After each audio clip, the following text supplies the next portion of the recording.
श्री हरिराम व्यास, जो कि विशाखा जी के अवतार। विशाखा जी अष्ट सखियों में ऐसी सखी हैं जिनसे ठाकुर जी बहुत डरते हैं। ललिता जी से नहीं डरते ठाकुर जी, क्योंकि ललिता जी तो बिल्कुल श्री जी जैसी हैं। अच्छा एक बात बोलूं, ये सबरी सखी श्री जी जैसी हैं। नेक नेक श्रृंगार में अंतर है, बातें पता चले कि ये ललिता जी हैं, ये विशाखा जी हैं, ये इंदुलेखा जी हैं, ये चंपकलता जी हैं, ये सुदेवी जी हैं, आदि आदि सब सखीन को पता, उनके आव भाव और श्रृंगार से पता चले। नहीं तो महाराज ये सबरी एक जैसी लगे। एक सूरदास जी को पद है, सुनाऊं बाबा। एक बार ये सबरी सखी जो है कहा ठाकुर जी से सीधे बात तो करें ना, टेढ़ी टेढ़ी रहे लाल जी थे। जैसे ही ठाकुर जी सुंदर श्रृंगार करके आमे, किशोरी जी तो दूर थे बलैया ले में। ठाकुर जी कहें ललिता तू भी ले ले, सुंदर लग रहा हूं मैं। जैसे ही ललिता जी बलैया लेने लगे, विशाखा जी कहें रहने दो, काय को लेनो। लाल जी कहें तू ज्यादा मत बने कर मेरे आगे हैं, तू ऐसे काय को रह कर मुझे टेढ़ी टेढ़ी। बोले लाला सही पूछो तो तुम्हारे ना तो रूप है, ना रंग है, ना स्वरूप है, कछु ना है। ये तो हमारी किशोरी जी की कृपा से सब बन गए हो तुम। हम अपनी किशोरी जी की बलैया लेंगे, उनकी कृपा भैया तुम्हारे ऊपर, तुम्हारी अकेली काय को बलैया लें। तो ये सबरी टेढ़ी टेढ़ी रहे ठाकुर जी थे। लेकिन ठाकुर जी के सबसे ज्यादा काम भी श्री विशाखा जी बनाती हैं। तो एक बार की बात, किशोरी जी सब सखीन से बोली, सब लोग ध्यान से सुनियो। किशोरी जी सब सखीन से बोली, मेरी तुम लोग अंत एक प्रार्थना है। बोले कहा प्रार्थना है? तुम ठाकुर जी थे श्याम सुंदर थे, इतनो ज्यादा टेढ़ो टेढ़ो बात मत करे करो, ने प्रेम तेरे करो उनते। वो ऐसे लाडले लाल हैं, ऐसे प्यारे लाल हैं, यशोदा मैया के दुलारे, नंद बाबा पलकन पे रखें सब उनको, और तुम सबरी ऐसी हो, ऐसी टेढ़ी टेढ़ी बात करो उनते, मुंह को अच्छो ना लगे। तो सब सखी मान गई, नहीं श्यामाजू आपकी जैसी आज्ञा हम वैसी रहेंगे। लेकिन विशाखा जी नहीं मानी। विशाखा जी बोली श्री जी वो आपको मान करामे, हमारे मुंह को तो बड़ो क्रोध आवे उन पर। श्री जी बोली तू नहीं जाने वो मुझसे बहुत प्रेम करें। तो विशाखा जी बोली तो श्री जी एक काम करें। बोले कहा? बोले एक बार उनकी परीक्षा ले लें कि वो आपसे कितना प्रेम करें। तो लाडली जी बोली कर ले। बोले कहा करना पड़ेगा? बोले एक दिन जब निकुंज में श्याम सुंदर आएंगे, हम सबरी एक ही श्रृंगार में होंगी, एक सी चुनरी, एक से दुपट्टा, एक सौ श्रृंगार, एक सी बिंदी, एक सी नतवेसर, एक सी कुंडल, एक सी पत्रावली, कछु भी इधर उधर नहीं होगा, एक जैसा सब कछु। और फिर श्याम सुंदर तो कहेंगे बताओ इनमें से किशोरी जी कौन सी? किशोरी जी बोली वो पहचान जाएंगे। बोले मैं यही तो देख रहा हूं पहचानेंगे कि नहीं, करके देखो। इतना सुंदर पद है श्री सूरदास जी को। अब महाराज सबन ने श्रृंगार किया, विशाखा जी सबको श्रृंगार लेके आई हैं। नीले नीले वस्त्र पहने हैं सबन ने, गुलाबी घेरा पहने हैं, एक जैसी बिंदी, एक जैसे कुंडल, एक जैसी नतवेसर, एक जैसो काजल, सब कुछ एक जैसो। और वास्तव में ये स्थिति है गई, जैसे ही श्रृंगार करके आठों सखी और किशोरी जी जैसे ही निकुंज में आई, तो आपस में सखी नहीं पहचान पा रही है, इनमें तो ललिता कौन सी है, इनमें तो विशाखा कौन सी, इनमें तो किशोरी जी कौन सी है, इनमें तो इंदुलेखा कौन सी है। आपस में सबरी एक दूसरे से जाके अरे ने मुझे तो बता दो तुम कौन सी हो। अरे मैं सुदेवी हूं। अच्छा मुझे तो लगी श्री जी है। वो श्री जी कहाँ है? अरे श्री जी तुम कौन सी हो? श्री जी ने हाथ मैं यहाँ हूं। बोले हाँ अब ठीक है, हम ही नहीं पहचान पा रही है श्री जी कहाँ है, तो श्याम सुंदर कैसे पहचानेंगे?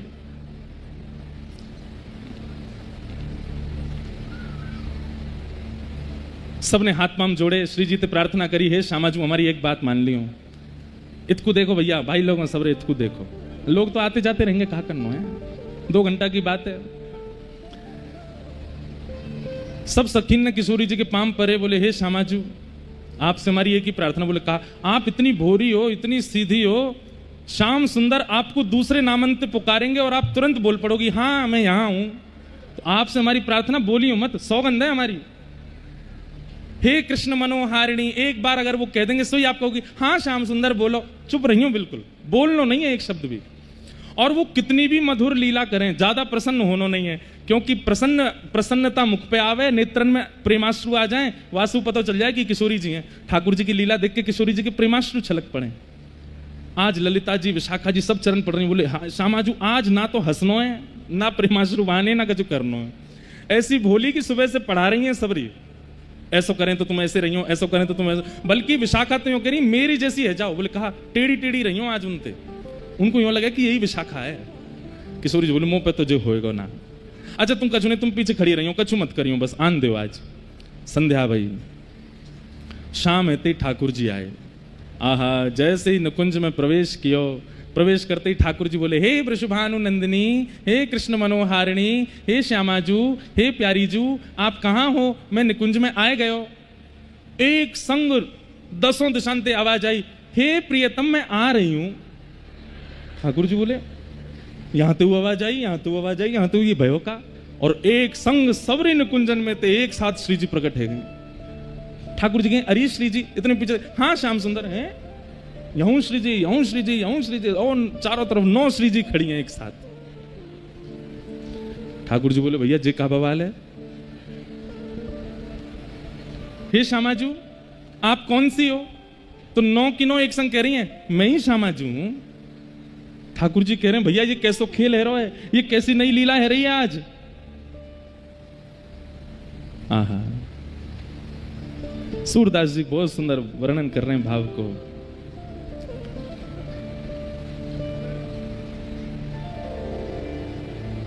ऐसो प्रेम करें, ऐसो स्नेह करें, ऐसे ब्रजवासीन के हितैषी। कल बाबा के यहाँ से आयो समाचार कि लाला मिलवे आजा, तो मैं जाऊंगा कथा पूरी करके। एक समय ही मिलते हैं, अब तो पता नहीं बहुत समय से गयो नहीं मैं, उनको एक ही समय पूरे दिन भर में उसी समय मिलते हैं। और कोई ब्रजवासी चलो जाए ना तो वाके तो पाम छूमे और वाके सामने भक्तमाल जी खोलते हैं, भागवत जी खोलते हैं, बोले यहाँ में कछु पढ़ के सुनाए दो हमें। सबसे सुनते हैं ऐसे अद्भुत महापुरुष। मास्टर बाबा का भी खूब संग किया। मास्टर बाबा को खूब हम बालपन में हमारे नाना जी पकड़ के ले जाते संतन के पास। स्कूल से आयो नहीं कि स्कूल ते आते हमारे नाना जी हमको लेके जाते संतन के पास और रास्ता भर पद याद कराते मुझको। आज वो बाबा के पास जा रहे हैं, उनको ये पद सुना दियो। और ऐसे ऐसे महापुरुष जो कुटियान में रहे में, भीतर छुपके रहे में, उनके पास नाना जी ले जाते और कहते बाबा जे मेरो देव तो है, या तेने कछु सुन लियो। तो हम ऐसे तैयारी करके जाते जैसे कोई मंच पे गाना है।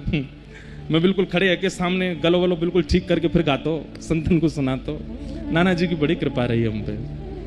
नाना जी हमको यहाँ सब संतन के पास लेके गए। तो लीला में चलो भैया, ठाकुर जी बेचारे परेशान खड़े, हम कहीं और पहुंच गए। तो सब सहचरी आज किशोरी जी बनी आई। सूरदास जी कह रहे हैं इनमें को वृषभानु किशोरी, इनमें को वृषभानु किशोरी, श्याम बताए दो आपने कर सो, श्याम बताए दो आपने कर सो, बालापन की जोड़ी, हाँ बालापन की। इतने में ही वो सहचरीन में से एक कह रही है आज श्याम सुंदर आपके प्रेम की परीक्षा है। बोले कहा तुम बहुत कहो कि भैया तुम्हारी बचपन की जोड़ी है किशोरी जी के संग। ठाकुर बोले बचपन की नहीं जन्म जन्मन की। बोले हाँ हाँ जन्म जन्मन की जोड़ी है। तो हम में तो किशोरी जी कौन सी बताओ, तुम उंगली धर के बता दो कि हम में तो किशोरी जी कौन सी। श्याम बताए दो अपने कर, बालापन की जोड़ी, हाँ बालापन की, इनमें को वृषभानु किशोरी, इनमें को वृषभानु। अब तो ठाकुर जी ऐसी विडंबना में फंस गए, कहाँ जाऊं। सब अच्छा ठाकुर जी जाने तो हैं किशोरी जी कौन सी हैं, पर अब सखीन ने इतनी योजना बनाई है, व्यवस्था करी है, तो उन्हें किया में सुख तो होए। अब किशोरी सब सखी चाह रही हैं कि ठाकुर जी ने ढूंढे पतो करें बता में, तो ठाकुर जी भी ढूंढ रहे हैं। एक एक सखी के पास जाके श्री जी देखो वंशी आज ते आपकी है जाएगी, तुम ही हो ना। मैं तो विशाखा हूं। ठाकुर जी कहें विशाखा है? बोले हाँ। तो बताइए कौन सी वाली गाड़ी दे तो मैं समझूंगा तो विशाखा। तो बोल दे ये गाड़ी दूं। बोले हम भाई जे तो विशाखा ये जे गाड़ी विशाखा ही दे मो। फिर दूसरे के पास जाए तो तुम्हारे पाम परूं भैया, तुम्हारे हाथ जोड़ूं, आज के बाद कभी ऐसा कोई काम नहीं करूंगा जैसे आपको मान होए। आप बताए तो आप ही किशोरी जी हो ना मैं तो ललिता हूं। ये विशाखा है कि ये ललिता, तुम दोनों बाहर रह जाओ। अब बची ये, अब इनमें ढूंढूंगा, 7 बच्ची हैं। तुम हो ना किशोरी जी। इतने में जो बाहर निकाल दी उनमें तो बोले मैं हूं किशोरी। ठाकुर जी कहे मैं कहां जाऊं आज, मेरे तो भैया सही में इन लोगों ने बड़ो बवाल किया आज। आहा इतने में ठाकुर जी बहुत देर तक तो ढूंढते रहे, ढूंढते ढूंढते जब सकीन को बड़ा आनंद आने लगा, बोले देखो किशोरी जी ये नहीं पहचान पा रहे आपको, हे श्यामाजू ये नहीं पहचान पा रहे आपको।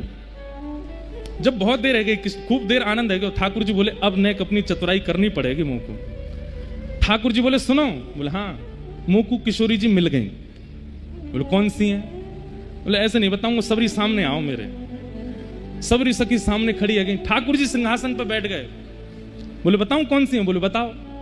बोले वह थाड़ी, हाँ वह थाड़ी युवतिन में श्यामा, वह ठाड़ी युवतिन में नील बसन तन गोरी, नील बसन तन गोरी। सबरी सामने खड़ी करके बोल रहे देख वो खड़ी, कौन सी? बोले जाने नीले वस्त्र पहने, तन गोरो गोरो है। अब सबन ने नीले वस्त्र पहने, सबन के तन गोरे हैं।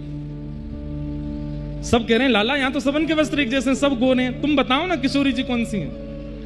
तब ठाकुर जी कहते हैं बता दूं कौन सी है? बोले बताओ। बोले वो जो खड़ी कहां है? वो ठाड़ी पीछे ठाड़ी है। बोले कौन सी? बोले वही जिनने बचपन में मुंह को चोरी करना सिखायो। ये वही है जिनने मुंह को छल करना सिखायो, कपट करना सिखायो, चोरी करनी सिखाई। विराजो, पहले विराज जाओ तभी सुनाऊंगा आगे। हाँ हाँ यही राग रखी हूं। क्या कह रहे हैं ठाकुर जी? वह थाड़ी युवतिन में श्यामा, वह ठाड़ी युवतिन में श्यामा, नील बसन तन गोरी, नील बसन तन गोरी। सब सहचरी बोली लाला यहां तो सब नीले वस्त्रन में हैं और सब गोरे गोरे हैं, श्यामा जी कौन सी हैं? जो बताओ। अरे वो जो खड़ी कहां है बीच में, तुम लोगन के बीच में खड़ी कहां है? बोले कौन सी? बोले जिनमो बालापन में इन्हीं सिखायो, बालापन में इन्हीं सिखायो, बहुविधि माखन चोरी, हाँ बहुविधि माखन चोरी। अरे इन्हीं मुंह को बचपन में छल करनो, बल करनो और माखन चुरानो और या तरीका की सब योजना बनानो, इन्हीं तो मुंह को सिखायो। अब जैसे ही ठाकुर जी ने कही कि इन्हीं मुंह को छल बल माखन चोरी बहुविधि चोरी सिखाई, इतने में ही किशोरी जी बोल पड़ी मैंने कब सिखाया तुमको? अब जैसे ही किशोरी जी बोली मैंने कब सिखाया, ठाकुर जी बोले ये रही श्यामा जी। विशाखा ललता सब सिर पीटे, बोल काय को बोली आप? अरे मैंने सिखाया ही ना, जब इनको तो झूठ बोल रहे हैं, मैंने इनको छल सिखायो, मैंने इनको चोरी सिखाई, झूठ बोलो तुम। अरे मेरी प्यारी भोरी भारी श्यामा जी आजा आजा, और ले करके यूं गले में ले गो भैया ये रही श्यामा जी। सब सखी बोली हे श्यामाजू आप अद्भुत हो, आज आपसे कही हमने कि बोलना नहीं है। किशोर जी बोले हाय राम मैं तो भूल ही गई, वो तो याद ही ना रहे। ठाकुर जी आज बड़े प्रसन्न हैं। चल रही ललता इतकुआ, ए विशाखा चल पाम दबा मेरे, देख मैंने ढूंढ ली किशोरी जी, पता कर ली कौन सी श्यामाजू। विशाखा जी बोली लाला तुम ये छल बल कर, वो इन्हें तो सिखाया मुझको।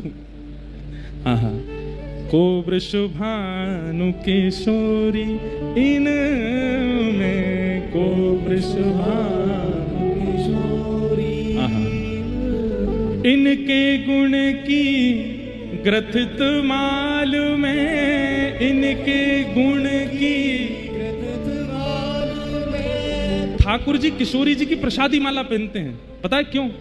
हमारे निकुंज में नियम है कि पहले ये आप सब भी करे करो घर पे, अगर युगल सरकार हैं तो पहले माला किशोरी जी को धराओ और किशोरी जी की प्रसादी माला ठाकुर जी को धराओ। क्यों? ठाकुर जी कह रहे हैं क्योंकि जैसे ही माला किशोरी जी धारण करके मुंह पहना, मैं माला ना पहनूं, ये पुष्पन की माला नहीं, किशोरी जी के भोलेपन के जो गुण है ना इनके अंदर, वाकी माला पहनूं मैं।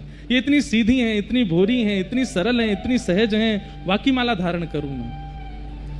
इनके गुण की ग्रथित माल में, इनके गुण की ग्रथित माल में, आजहु उरते न छोरी, आजहु उरते न छोरी, को वृषभानु किशोरी में, को वृषभानु। सूरदास प्रभु तिहारे मिलन को सूरदास प्रभु तिहारे मिलन को सूरदास प्रभु तिहारे मिलन को सूरदास प्रभु तिहारे मिलन को जैसे पाट की डोरी जैसे पाट की डोरी को वृषभानु किशोरी न मैं को वृषभानु किशोरी। लेकिन किशोरी जी को सुख है, भले ही उस योजना में किशोरी जी सब सखियों के साथ हैं, पर ठाकुर जी ने उनको ढूंढ लिया। इससे सबसे ज्यादा प्रसन्न किशोरी जी, सबसे ज्यादा उनको प्रसन्नता है। और आज सब ललिता विशाखा सबसे कह रही हैं, देखिए तुम वैसे पीछे पड़ी रहो इनके, देखिए पहचान गए ना मुंह को। बोले रहने दो, वो तो ना पहचानने, ये तो आप ही हो भोरी भारी नेक में बोल। आप तो मना करी हमने, श्री जी अगर आप नहीं बोलती नहीं कछु करती तो मजाल कहा जो ये नंद को छोरा पहचान पातो आपको। 2-4 दिना निकाल देते हम लोग। अरे श्री जी काउ दिना अगर मैं हूं श्री जी बन के चली जाऊंगी ना, तो ये मुंह को श्री जी मान करके मेरे संग में विहार करेंगे, रमण करेंगे, रास करेंगे। श्री जी बोली ना है ना, ऐसो ना है, हमारे श्याम सुंदर जाने मेरो स्वभाव कैसो गुण कैसो, वो तो जाने। किशोरी जी इतनी भोली हमारी, इतनी सरल है, इतनी सहज है। तो ऐसी योजना निकुंज में ठाकुर जी को फंसावे की, ठाकुर जी को परीक्षा लेवे की, ये योजनाएं सारी जो निकुंज में बनाती हैं वो है श्री विशाखा जी। इनका रोज का यही काम है कि आज निकुंज में ऐसा कहा करें जैसे ठाकुर जी की परीक्षा हो। तो रोज होती है ठाकुर जी की परीक्षा, बेचारे रोज तैयारी करके आमे कि आज विशाखा पता नहीं कौन सी योजना बनावेगी वहां जाके। तो आज ऐसी लीला, वही विशाखा जी श्री हरिराम व्यास जी के रूप में प्रकट भये धराधाम पर। आपका प्रादुर्भाव शुक्ल परिवार में बुंदेलखंड में हुआ। आपके पूज्य पिताजी महाराज श्री सुमुखन जी शुक्ल, उनके यहाँ आपका जन्म हुआ। बाल्यकाल में ही आपको सरस्वती सिद्ध हो गई और सरस्वती मंत्र की ऐसी उपासना की कि सरस्वती जी ने स्वयं प्रकट होकर के आपको सिद्धि प्रदान कर दी। ये जिस ग्रंथ को एक बार देख लेते थे तो वो कंठस्थ हो जाता था। साक्षात वाणी पर सरस्वती जी विराजमान हो गई। अच्छा, एक बात तो सिद्ध हो गई आचार्यों के चरित्र से कि अगर कई बार वृंदावन से बाहर भी जन्म होता है तो इसका मतलब यह नहीं है कि ब्रज की कृपा नहीं है। कई आचार्य चरण वृंदावन से बाहर जन्मे, लेकिन वृंदावन की उपासना जब वृंदावन आए तो ऐसी प्रबल रूप से उनके चित्त में विराजमान हुई कि उन्होंने ब्रजवासियों में ब्रज में जन्म लेने से वाले से पहले भगवत प्राप्ति कर ली। इसलिए बाहर जन्म लेने वाले इतना ज्यादा अपने आप को कोसा ना करें कि हम बाहर क्यों जन्मे। और कई बार ब्रज में जन्म लेने वाले बेचारे बाहर वाले इनको इतना ज्यादा उत्पीड़न ना दिया करें, तुम तो बाहर जन्मे हो, तुम तो बाहर के हो, हमें ब्रजवासी नहीं। तन ब्रज में रहे वो ब्रजवासी नहीं, जाके मन में ब्रज रहे वो ब्रजवासी। जाके मन में ब्रज वृंदावन रहे, जाके चित्त में सदा प्रियालाल रमण करें वो ब्रजवासी। तन तो बहुत तन को रह रहे हो ब्रज में। एक बात कहूं, बुरा मत मानियो, तनते तो कंस भी रहते हो ब्रज में। तनते तो कंस भी ब्रज में ही रह रहे हो, लेकिन मन में ब्रज ना हो। लेकिन वंशीयली जी जन्मे दिल्ली में, लेकिन मन में ब्रज रह रहे हो।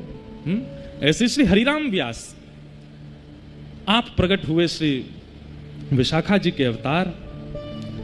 बाल्यकाल में ही इतने तेजस्वी और इतने विद्वान हो गए कि इन्होंने अपनी विद्वत्ता से पूरे भारत के विद्वानों पर विजय कर ली।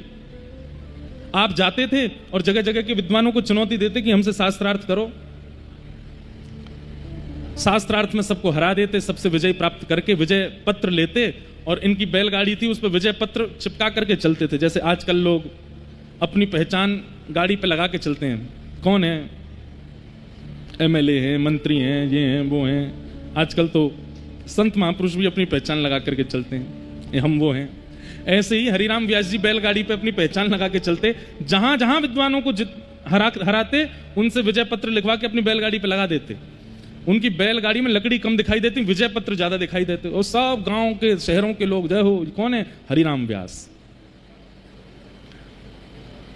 सब जगह दिग्विजय करने के बाद हरिराम व्यास जी से एक स्थान छूटा था, उसका नाम था काशी। आपने काशी के विद्वानों को चुनौती दे दी, तैयारी कर लो, मैं आ रहा हूं और आप सबसे शास्त्रार्थ करूंगा। काशी के विद्वान बोले, भाई विद्वान से शास्त्रार्थ किया जा सकता है, तर्क देने वाले से बात की जा सकती है, लेकिन कुतर्की से जीता नहीं जा सकता। कुतर्की किसको कहते हैं जानते हैं? जो यहां से या यहां से अपनी बात को सिद्ध करता है उसको कहते हैं कुतर्की। तार्किक व्यक्ति से तर्क किया जा सकता है, लेकिन कुतर्की व्यक्ति से कुछ नहीं किया जा सकता। हरिराम व्यास जी में विद्वत्ता तो थी, साथ में कुतर्क और था। अगर आप अपनी बात सिद्ध करोगे ऐसा नहीं ऐसा है, तो हरिराम व्यास जी अपनी बात को सिद्ध करने के लिए किसी भी स्तर पर चले जाएंगे। ऐसे कुतर्की, उनसे हारना ही पड़ता था सबको।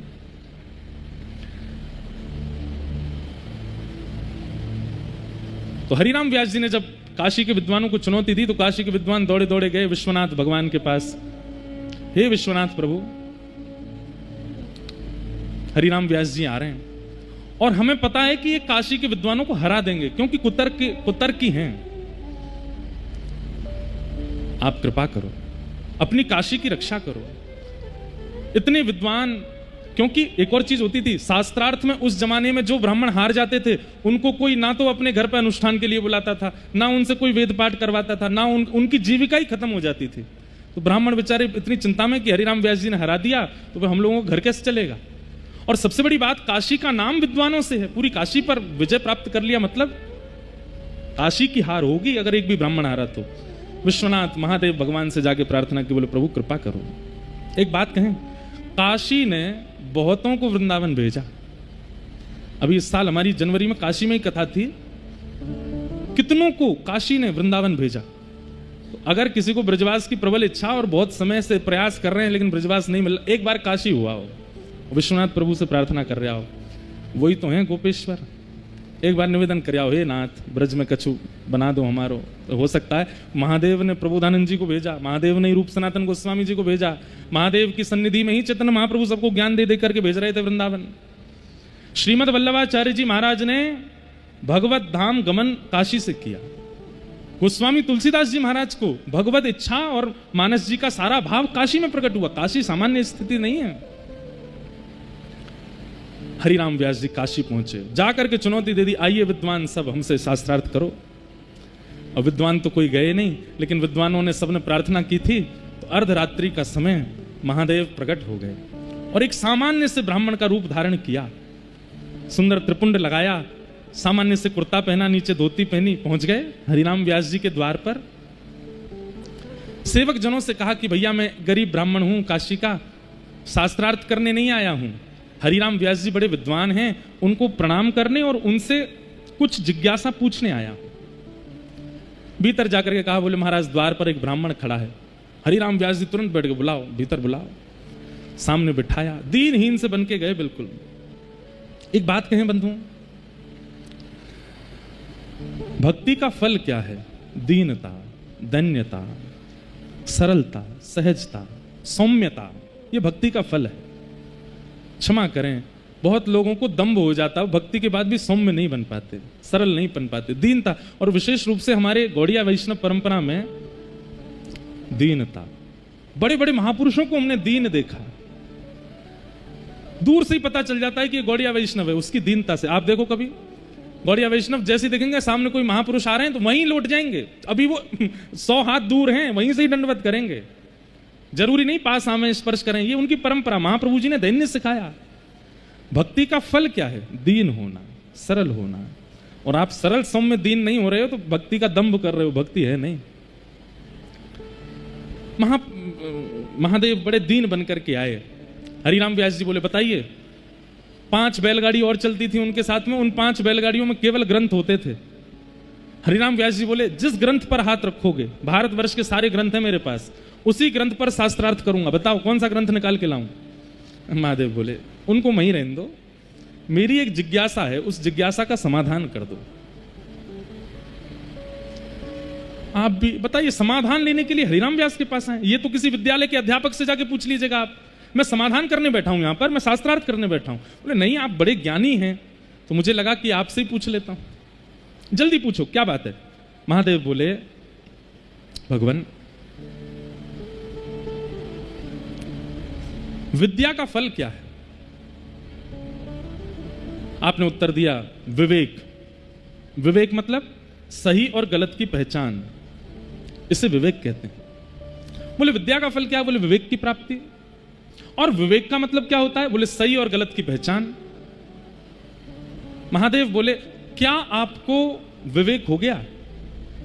हरिराम व्यास जी बोले मतलब आप विद्वान क्यों बने थे? आपने इतने शास्त्रों को कंठस्थ क्यों किया था? उसके पीछे उद्देश्य क्या था? हरिराम व्यास जी कुछ नहीं बोले उद्देश्य था। महादेव बोले मैं बताऊं? ब्राह्मणों को हराना, उनके हृदय को पीड़ा पहुंचाना, उनके घर बार से सारी रोटी कपड़े को बंद करवा देना, उनकी दक्षिणाओं की आमदनी बंद करवा देना। आप इसलिए विद्वान बने हैं। दक्षिण से लेकर के उत्तर तक कितने ब्राह्मणों के घर उजाड़ दिया आपने अपनी विद्वत्ता से। आप जाते हैं और जाकर के उस ब्राह्मण को शास्त्रार्थ में हरा, और इतना ही नहीं, उसे हरा करके उसी से आप पत्र लिखवाते हैं कि मैं हरिराम व्यास जी से हार गया, और बेचारे की रोटी पानी बंद हो जाती है पूरी दुनिया में। यही आपका विवेक है। और क्षमा कीजिए, अगर भगवान ना करे आपकी 100 वर्ष की उम्र अगर हो गई तो पूरे भारत में तो किसी विद्वान को आप छोड़ोगे ही नहीं, सबके घर की आजीविका बंद करा दोगे। क्या यही आपका विवेक है? सुनकर के हरिराम व्यास जी घबरा गए और तुरंत हाथ पकड़ करके बोले मैं बहुत ब्राह्मणों से मिला हूं, इतनी शीलता से, इतनी दैन्यता से अपनी बात को रख रहे हो, आप कोई दैव पुरुष हो। रूप बदल करके मेरे सामने आए हो, प्रत्यक्ष प्रकट होइए, आप कौन हो? इतने में ही ध्याये नित्यम महेशम रजत गिरिनिभं चारु चंद्रावतंसम रत्नाकल्पोज्ज्वलांगम पयुष मृगवराभीति हस्तम प्रसन्नम पद्मासीनं समन्ताः स्तुतममर्गणे व्याधिकृत्यं वसानं विश्वाद्यं विश्ववन्द्यं अखिल भयरं पंचवक्रं त्रिनेत्रं। बोलो देवादिदेव महादेव शंकर भगवान की। प्रकट हो गए विश्वनाथ प्रभु सामने। अच्छा एक बात देखी बाबा, शंकर जी को संबंध तीनों रसिकंते हैं, हितरवंश महाप्रभु से भी, स्वामी श्री हरदास जी से भी और हरिराम व्यास जी से भी। तीनों आचार्यों के पास महादेव आए। अभी अमृतसर में जो कथा थी उसमें बाबा ने कही भी ना कि महादेव की कृपा से ही ब्रज के रसिक बने हैं। महादेव प्रकट हो गए, आहा, जैसे ही देखा बिल्कुल मेरू पर्वत के समान स्वरूप, चरणों में गिर गए हरिराम व्यास जी। बोले जय जय महादेव, दंडवत प्रणाम। रुदन करने लगे, बोले मुझसे क्या भूल हो गई? तो महादेव ने सिर पे हाथ रखा और हरिराम व्यास ने ही कहा, क्या कहा? विशाखा, अरे प्यारी विशाखा। जैसे ही विशाखा शब्द सुना, नेत्र बंद हो गए हरिराम व्यास जी के, सहजी नेत्रों से अश्रुपात होने लगा, प्रिया प्रियतम की ओझल सी झांकी दिखाई देने लगी। तुरंत बोले महादेव, ये नाम सुनकर के मुझे इतनी प्रसन्नता क्यों हो रही है? महादेव बोले क्योंकि तुम विशाखा हो, आप अपने रूप को भूल रही हो विशाखा। आपका काम विश्व भर में घूम करके लोगों को हराना नहीं है, आपका काम तो वृंदावन का यश गाना है। आप विशाखा हो, वृंदावन महिमा गाने के लिए आई हो धराधाम पर। अब देरी मत करो, वृंदावन प्रस्थान करो। हरिराम व्यास जी व्याकुल हो गए, उसी समय निकल पड़े काशी से, और वृंदावन नहीं गए सीधे, बहुत ध्यान से सुनना, वृंदावन नहीं गए, ओरछा गए। और ओरछा में जाकर के बेतवा नदी के तट पर बैठ करके प्रतीक्षा कर रहे हैं कि एक बुलावा आ गया, एक और आ जाए। एक बुलावा और यदि मुझे व्रज का आ गया तो मैं समझ जाऊंगा कि मुझे व्रज जाना चाहिए। और मानो जैसे वो हरिराम व्यास जी स्वयं को दंड दे रहे हैं कि मैंने इतने वर्ष तक वृंदावन से वंचित रहा, अपने आप को दंडित कर रहे हैं, सीधे वृंदावन नहीं गए, ओरछा गए। खूब आनंद भयो। ऐसे पूज्य महाराज जी पधारे, सब संत वृंद मंच पर विराजमान, उपस्थित सब ब्रजवासी गण, सबको जय श्री कृष्ण। हरिराम व्यास जी को चरित्र चल रहे है और महादेव ने हरिराम व्यास जी को आज्ञा दी है कि आप वृंदावन जाओ, क्योंकि आपको काम अपनी विद्वत्ता से लोगन को हरानो नहीं है, आप तो विशाखा हो। बाबा बहुत ऊंची बात है कि महादेव की आज्ञा के बाद भी हरिराम व्यास जी सीधे वृंदावन नहीं गए, पहले ओरछा गए। क्यों? इसके पीछे दो कारण हैं। पहला कारण तो यह है कि हरिराम व्यास जी मन में विचार कर रहे हैं कि इतने दिन तक मैं वृंदावन रस से वंचित रहे हो तो किस मुंह से जाऊं वृंदावन। तो स्वयं को दंड की भावना से पहले ओरछा लेकर के गए और प्रतीक्षा कर रहे हैं कि कोई आचार्य चरण कृपा करेंगे तो ही जाऊंगा। और हरिराम व्यास जी सोच के बैठे हैं कि अगर वृंदावन रस या वृंदावन का कोई भी व्यक्ति अगर मुझे आगामी 10-15 दिन के अंदर मिल गया और उसने मुझ पर कृपा कर दी तो मैं वृंदावन जाऊंगा। और दूसरी बात हरिराम व्यास जी मन में विचार कर रहे हैं, आज तक विश्व गुरु बनने की सोची, अब गुरु बनाऊंगा तब वृंदावन जाऊंगा, बिना गुरु के ब्रज नहीं जाऊंगा। क्यों? क्योंकि बिना गुरु के अब तक रहे हो, मुंह से अपराधी बने रहे। बंधुओं, गुरु का स्वरूप क्या है? जो आपके अपराधों का बोध करा दे और फिर पुनः अपराध ना करने के लिए सावधान कर दे, वो गुरु है, वो गुरु है। और इसमें गुरु कोई कमी नहीं छोड़ते हैं, कमी शिष्यों की तरफ से ही होती है। कल पूज्य महाराज जी के सन्मुख बैठे, बहुत देर चर्चा चली और महाराज जी ने जो भाव बताए कि भैया हम लोग प्रभाव के पीछे बहुत जल्दी पड़ जाएं। बहुत ध्यान से सुनिए सब लोग, हम प्रभाव के पीछे बहुत जल्दी भागते हैं। जैसे हमें दिखाई दे कि भाई इन गुरुजी को प्रभाव बहुत अच्छा है, तो हम लोग उनसे ही दीक्षा लेने का मन बना लेते हैं। कई लोग तो ऐसे होते हैं जो पूर्व से दीक्षा ले चुके हैं, लेकिन दूसरे महापुरुष का प्रभाव देख करके लगता है ये वाले ज्यादा प्रभावशाली हैं, हमारे वाले कमजोर हैं, इनसे ले लो। यहीं से आपका पतन प्रारंभ हो जाता है। प्रभाव नहीं, स्वभाव को गुरु बनाओ। प्रभाव तो बहुतों का है और प्रभाव बहुत दिन तक टिकता नहीं, स्वभाव टिकता है। अरे धन्य हैं श्री विट्ठल विपुल देव जी, जिन्होंने प्रभाव नहीं स्वभाव। देखो स्वामी जी को, अगर प्रभाव देखना हो तो महाराज बड़े बड़े महलन में विराजते बड़े, लेकिन आप गुदरी पहन करके रह में करुआ हाथ में रखें, प्रभाव नहीं है। लेकिन विट्ठल विपुल देव जी स्वभाव देख रहे हैं। श्री हरिराम व्यास जी हितरवंश महाप्रभु को स्वभाव देख रहे हैं, इसलिए गुरु बना रहे हैं। गुरु महिमा के ऊपर महाराज जी कल बहुत अच्छी बात कह रहे हैं कि भैया जासे एक बार शरणागत है गए हो, उसको सर्वोपरि अपने आप को बेच दो। वो चाहे जैसे भी हो, उनसे भी ज्यादा प्रभावशाली चाहे जितने आ जाएं, उनको प्रणाम कर लो, उनको दंडोत कर लो, लेकिन हमारे गुरुजी सर्वोपरि हैं। ये भावना, इसी भावना से ही भगवत प्राप्ति हो जाएगी। ये भावना चित्त से ना जावे। हमने महाराज जी, हम श्री वैष्णव परंपरा में हैं, पिछले 9 वर्ष से पिताजी महाराज की कृपा से, आप लोगों के आशीर्वाद से टूटी फूटी वाणी में सेवा कर रहे हैं, पर आज तक दीक्षा नहीं दी। क्योंकि मन में भाव आता है कहीं प्रभाव देख के तो नहीं आगे होगो। कल को मोते बढ़िया प्रभाव बारो आगो तो ले गुरु जी कंठी माला धरो, हम तो वहां जा रहे हैं। कितनो कष्ट होएगो, कितनो पीड़ा होएगी। भैया दूसरे गुरु को प्रणाम करो, दूसरे गुरु की श्रवण करो, कथा सुनो, वंदन करो, पर अपने गुरु सदा चित्त में रहने चाहिए। अपने गुरु, भैया दूसरे की माता जी मिले तो हम प्रणाम करें, दूसरे के पिताजी मिले तो प्रणाम करें, उनकी सेवा भी करें, उनको पूछें भी हैं, लेकिन अपने माता पिता तो अपने ही रहेंगे ना। ऐसे गुरुदेव यदि अचल रूप से और पूर्ण विश्वास के रूप से चित्त पर विराजमान है, तो भगवत प्राप्ति केवल इस नियम से हो जाएगी कि आप अपने गुरु के प्रति सर्वोपरि निष्ठा रखो, अपने गुरु को सर्वस्व मानो। तो श्री हरिराम व्यास जी मन में विचार कर रहे हैं कि मैं अपराधी हूं और जब तक गुरु नहीं मिलेंगे तब तक वृंदावन नहीं जाऊंगा। और तभी उन पर कृपा हो गई। एक दिन बेतवा नदी के तट पर भोर में ही श्री नवलदास जी हितरवंश महाप्रभु के अनुयायी बैठ करके भोर का राग गा रहे थे, सुबह सुबह का राग गा रहे हैं। आहा, आज अति राजत दंपति भोर, आज अति राजत दम। सब लोग पीछे दोहराओ। सुरत रंग के रस में भीने, सुरत रंग के रस में भीने। कौन? नागर नवल किशोर, नागरी नवल किशोर। आज अति राजत दंपति भोर, आज अति राजत दंपति भोर। अब ये पद नवलदास जी गा रहे हैं बेतवा के तट पर बैठ के ओरछा में, और वहीं पास में ही श्री हरिराम व्यास जी जैसे मानो इतने दिन जब से महादेव मिले हैं तब से बड़े व्याकुल हैं, और उनके व्याकुल चित्त को मानो किसी ने प्यासे चित्त को जल जैसा पिला दिया हो।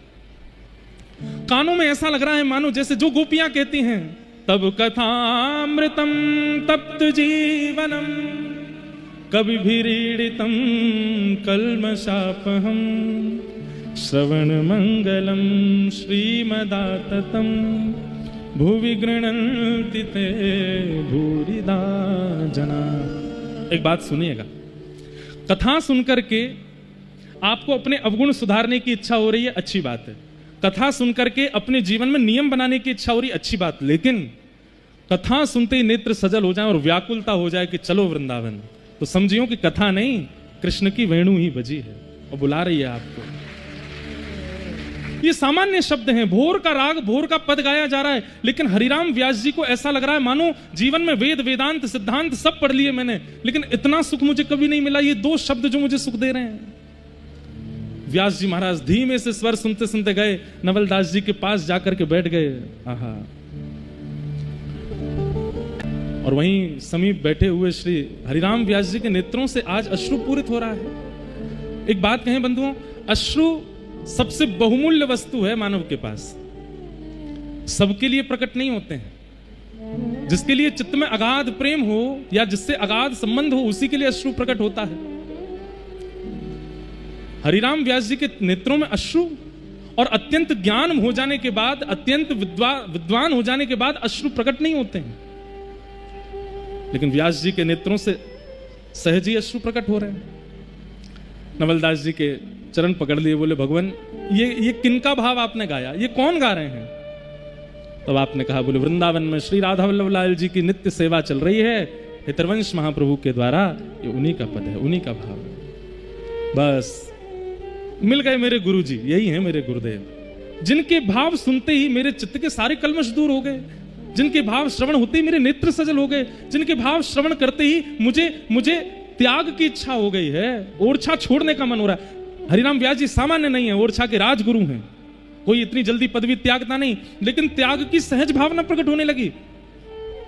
ऐसे त्याग की इच्छा मन में आने लगी कि बस सब संसार व्यर्थ है। जिनकी वाणी सुनकर के ऐसा हो जाए, समझो यही गुरु हैं। गुरु जी को वंदन भी कर रहे हैं और खूब संग्रह भी करते जा रहे हैं। समझो, गुरु में तो गुरुत्व था, आप में शिष्यत्व नहीं आया अभी। छोड़ दिया सब कुछ, लेकिन 5 बैलगाड़ियां लेकर के गए जिनमें ग्रंथ थे, और निकल पड़े वृंदावन को। अब गुरु जी मिल गए, अब जाऊंगा वृंदावन। सीधे राधा वल्लभ जी के मंदिर पहुंचे, श्री राधा वल्लभ लाल का दर्शन किया। बोलो राधा वल्लभ लाल की। हरिराम व्यास जी पहली बार आए हैं वृंदावन। श्री राधा वल्लभ जी को देखते ही मन में सहचरी भाव उत्पन्न होने लगा, क्योंकि विशाखा है। देख करके आनंदित हो गए। अपने सेवकों से कहा कि महाप्रभु जी कहाँ हैं, मुझे उनके दर्शन करने हैं। सेवक जन महाप्रभु जी के पास लेकर के गए। हितरवंश महाप्रभु ठाकुर जी के लिए कुछ सामग्री सिद्ध कर रहे थे। व्यास जी ने जाकर के चरणों में प्रणाम किया। महाप्रभु जी ने व्यास जी को देखते ही सामग्री जो सिद्ध कर रहे थे वो नीचे पधरा दी, चूल्हा से उतार दिया। हरिराम व्यास जी बोले, आप ये मत कीजिए, आप प्रसादी बनाते रहिए, मैं कोई बीच में व्यवधान बन के नहीं आया हूं। महाप्रभु जी बोले, तुम्हारे चित्त में बड़ी अभिलाषाएं हैं, और अभिलाषाओं की निवृत्ति मुझे मुख से करनी होगी और उसमें मन लगाना होगा, और मन एक बार में एक ही क्रिया करता है। मैं प्रसाद बनाते बनाते तुम्हारी जिज्ञासा का उत्तर नहीं दूंगा। ठाकुर जी की सेवा में इतनी चूक नहीं होनी चाहिए। देखिए, बात सुनिएगा बहुत ध्यान से। कई लोग होते हैं वो भगवत सेवा में 2 काम एक साथ कर रहे हैं। ठाकुर जी की सेवा की प्रसादी भी बना रहे हैं और अपनी घर गृहस्थी को भी चला रहे हैं। बाहर जाकर के बच्चों को भी तैयार कर रहे हैं, पति को भी ये कर रहे हैं, फिर ठाकुर जी को भी कर रहे हैं। नहीं, महाप्रभु जी कहते हैं ये मन जब ठाकुर जी की सेवा में तो फिर वहीं लगे, उस समय कोई दूसरी क्रिया इस मन से ना हो। हरिराम व्यास जी को कह दिया कि आपकी बड़ी जिज्ञासाएं हैं और उनका उत्तर देने के लिए मुझे मन से देना पड़ा, मन अभी भोग में लगा है। तो व्यास जी ने कहा, बोले हाथ से भोग बनाते रहिए, मुख से मेरा उत्तर देते रहिए। बोले मन तो एक ही है ना, हाथ और मुख तो अलग है, मन तो एक जगह लगेगा। और तुमको उत्तर देने के लिए मन यदि प्रसाद से हटा तो ठाकुर जी स्वीकार नहीं करेंगे। सोचो। हरिराम व्यास जी बोले, मेरी सबरी जिज्ञासा पूरी हो गई यही भाव से, मुझे सारे उत्तर मिल गए, अब मेरे को जिज्ञासा ही नहीं है। आपके चरणों में प्रणाम वंदन करूं, एक बहुत जरूरी काम है वो करके आऊं। बोले क्या? 5 बैलगाड़ियों में ग्रंथ रखे, पहले उनको जमुना जी में विराजमान कर आऊं, और सारे विजय पत्र, जितनी जगह विजय प्राप्त करी, सारे विजय पत्र और सबरे ग्रंथ जमुना जी में पधरा दिए। एक कोई आया, बोले भैया ये लोगों के काम आ जाएंगे पढ़ने के, इनको दे दो। महाप्रभु जी बोले, जब हमारा कल्याण नहीं हुआ तो किसी और का कैसे होगा, इनको तो जमुना जी में विराजमान रहने दो। अपनी कल्याण अपनी गति तो श्री वृंदावन से ही होगी। और जो सब कुछ त्याग दिया, परिवार त्यागा, अपने ऊपर जो मान प्रतिष्ठा भाव थे सब त्याग दिया, और श्री महाप्रभु जी के अनुगत्य में आकर के श्री हरिराम व्यास जी महाराज वृंदावन में विचरण करते हैं, नाचते हैं, गाते हैं, आनंद करते हैं। वृंदावन के रूख हमारे मात पिता गुरु बंधु। अब वृंदावन में ही वृक्षों को नाम दे दिया। ये वाले हमारे चाचा जी हैं, वो वाले हमारे फूफा जी हैं, ये हमारी बहन है, ये हमारा भैया है। वृंदावन के वृक्षों को ही बहन भैया परिवार मान लिया अपना। और रोज जब भी उनके आगे से निकलते हैं तो उनका स्पर्श करके हृदय लगा, चाचा जी ठीक हो आप, अगली बार अरे बहन तूने जल्दी बड़ी है, जा एक और वृक्ष तेरे बगल में आ रहा है, युगल को ब्याह करा दूंगा। फिर ऐसे भाव रखते। और श्री वृंदावन रज के प्रति, वृक्ष वल्लरियों के प्रति और सब भावों के प्रति आपकी खूब रुचि। लेकिन ठाकुर जी इतनी सहजता से सब मिलने नहीं देते। आपका परिवार जो कि ओरछा में था वो परेशान हो गया, बोले व्यास जी कहां चले गए, ढूंढो इनको। और व्यास जी को ढूंढते हुए जब सब लोग वृंदावन आने लगे, पहले तो ब्राह्मणों को भेज दिया। ब्राह्मण जाकर के बोले व्यास जी चलो ओरछा चलो। व्यास जी बोले भैया ये वृंदावन ही मेरा परिवार है, यार छोड़ के मैं कहीं नहीं जाऊंगा। हरिराम व्यास जी ने बड़े अच्छे अच्छे पद गाए हैं। अब कई शब्दावली ऐसी हैं व्यास जी की, सुनकर के थोड़ी अटपटी लग सकती हैं, लेकिन सुन लो। वृंदावन तज जे सुख चाहत तेई राक्षस प्रेत। बोले वृंदावन को छोड़ करके अन्यत्र कहीं अगर सुख कोई चाहता है तो वही राक्षस है। अब व्यास जी की वाणी है, व्यास दास के उर में बैठो मोहन हंसी हंसी बेत। व्यास जी कह रहे हैं, बोले मैं नहीं बोल रहा हूं, मेरे चित्त में बैठे ठाकुर जी बोल रहे हैं ये बात। क्या कि वृंदावन तज जो सुख चाहत ते ही राक्षस प्रेत। मैं वृंदावन नहीं छोड़ूंगा। अखंड ब्रजवास धारण कर लिया श्री हरिराम व्यास जी ने। मधुकर शाह इनके शिष्य थे, उन्होंने सैनिक भेजे, बोले तुम लोग जाओ हरिराम व्यास जी को लेकर के आओ। लेकिन व्यास जी तब भी नहीं गए। अंत में मधुकर शाह बोला मैं ही जाता हूं। और मधुकर शाह अपने समस्त सेना के साथ वृंदावन आया। लेकिन बड़े चतुर थे मधुकर शाह, बोले व्यास जी से बात करने जाऊंगा तो उनसे तो जीत नहीं सकता मैं। वो हरिवंश महाप्रभु के पास गए और मधुकर शाह ने जाकर के कहा, बोले महाप्रभु जी आप व्यास जी को आज्ञा दीजिए कि वो ओरछा चले जाएं। सोचो, आज एक बालक सुबह आए हमारे पास, बोले महाराज जी वृंदावन जब से वास करने लगे इतनी पीड़ा जीवन में आ रही है, तो हमने उनको कहा, मैंने क्या सुनना व्यास जी के समान तो नहीं आई होंगे। एक नगर का राजा अपनी सेना लेकर के आ गया उनको ले जाने के लिए वापस। और सीधे उसने कहा व्यास जी से बात नहीं करेंगे, हम गुरु जी से बात करेंगे। महाप्रभु जी हितरवंश जी के पास गए और कहा, महाप्रभु जी आप इनको आज्ञा दीजिए कि ओरछा जाएं। तो महाप्रभु जी बोले, भैया तुम जानते हो हरिराम व्यास जी वृंदावन से कितना प्रेम करते हैं, क्यों चाहते हो कि वो वापस जाएं। तो ऐसी बात कह दी मधुकर शाह ने कि जिस पर हितरवंश जी को भी सोचना पड़ गया कि ये सही कह रहे हैं। क्या बोले?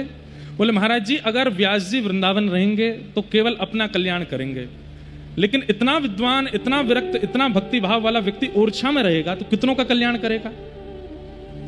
इनके प्रवचन होंगे, इनकी कथा होगी, लोग इनके अनुगत्य में आएंगे तो कितनों को वृंदावन वास मिलेगा। ये बात सुनकर के महाप्रभु जी बोले बात तो ठीक है। बोले आप उनको आज्ञा दे दीजिए कि वो ओरछा चलेंगे, यथा कदा आते रहेंगे वृंदावन। तो महाप्रभु जी ने मन बना लिया कि ठीक है आज हम व्यास जी को आज्ञा कर देंगे कि तुम वृंदावन से चले जाओ। ये बात चल रही थी राधा वल्लभ जी के प्रांगण में और श्री व्यास जी थे निधिवन राज में स्वामी जी के पास। व्यास जी का नियम था वो नित्य स्वामी जी के पास जाते थे और वहां श्री बिहारी जी का दर्शन करना, स्वामी जी के अनुगत्य में बैठ करके खूब पद की रचनाएं सुनाना, स्वामी जी के भाव श्रवण, रसिक रसिक मिलकर के आनंद करते। स्वामी जी के प्रति बड़ी गुरु निष्ठा थी व्यास जी की। निधिवन में आनंद करने के बाद जैसे ही निकले, यहां पर महाप्रभु जी प्रतीक्षा करने की व्यास आवे तो मैं आज्ञा दूं कि भैया तुम ओरछा जाओ। और गुरु आज्ञा पर इतनी निष्ठा थी कि गुरु जी की आज्ञा को टालते नहीं थे व्यास जी। इतने में ही एक सेवक रास्ते में ही मिल गया। बोले व्यास जी आज राधा वल्लभ जी मत जाइयो। बोले क्यों? बोले मधुकर शाह ने आकर के गुरु जी से कह दिए महाप्रभु जी आपको आज्ञा देने वाले हैं कि आप ओरछा चले जाओ। ये सुनते ही धड़ाम से गिरे व्यास जी और ब्रज की रज में लिपट करके बोले मैंने क्या अपराध किया हे वृंदावन, मुझसे कैसा अपराध है गए। ब्राह्मण आए, सैनिक आए, राजा आए, मुकु कोई, लेकिन आज मेरे गुरुदेव आज्ञा करेंगे मुकु कि तू ब्रज से चलो जा। वृक्षों के पास जाते हैं, लिपट लिपट करके रोते हैं। बोले मैंने कहा अपराध क्यों, आप सब मेरो त्याग क्यों कर रहे हो, मुकु वृक्ष से जावे की आज्ञा क्यों दिलवा रहे हो।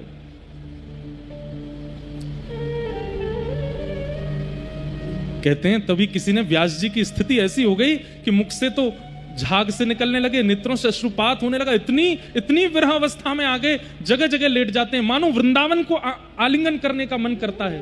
अब तो मुझे जाना पड़ेगा, गुरुदेव आज्ञा करेंगे। किसी ने जाकर के हितरवंश महाप्रभु से कहा, महाप्रभु जी व्यास जी को बचा लीजिए।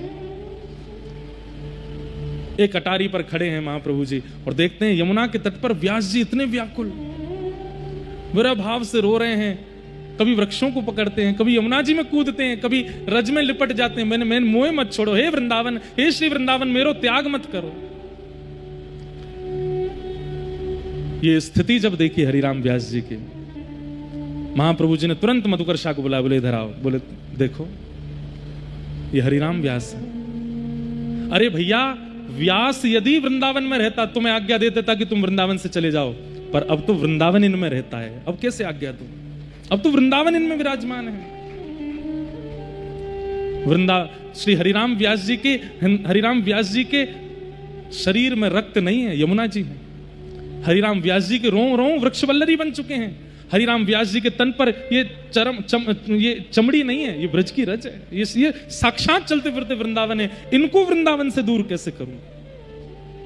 अब तो उस स्थिति में हरिराम व्यास आ गए, अगर ये वृंदावन से गए तो राधा वल्लभ जी भी जाएंगे, बिहारी जी भी जाएंगे, राधा रमण जी भी जाएंगे। अब ये नहीं जा सकते। इसलिए मधुकर शाह, तुम अपनी सेना लेके वापस चले जाओ, हरिराम व्यास वृंदावन से नहीं जाएगा।